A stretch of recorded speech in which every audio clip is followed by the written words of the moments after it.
Radio Imanzi yasuye Bella Flowers. Tubahaye ikaze dufatanye urugendo mu busitani bwa Bella Flowers. Bella Flowers ni umushinga w'icyitegererezo ugamije guteza imbere ubuhinzi bw'indabo ugamije kongera ibyo tugurisha ku masoko mpuzamahanga uherereye Gishari mu karere ka Rwamagana ku butumburuke bwa metero 1500. Abakozi ba Bella Flowers baradusobanurira ibice by'ingenzi bigize uwo mushinga. Ahangaha muri propagation unit dukora akazi ko gutubura ingemu. Aha ni muri greenhouse cyangwa se mu nzu ihingwamo aho ahatagerwa n'imvura, aho mbese dukontorora ikirere cyangwa se ducunga ikirere. Aya mazi mureba ahangaha araturuka ku kiyaga cya Muhazi.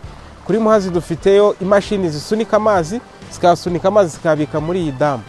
Hari ebyiri zikora ku manywa n'izindi ebyiri zikora nijoro. Iyi damu yuzuye tuyimura tuyajyana muri damu ya ruguru. Ikintu gikurikiraho rero ni ukuvuga abazikura muri grading hall, iyi sale dukoreramo duprocessingiramo, hanyuma bakazijyana mu yindi cold room yo gupakiriramo. Noneho ikiba gisigaye rero ni ukuzishyira mu modoka zijyana kuri airport.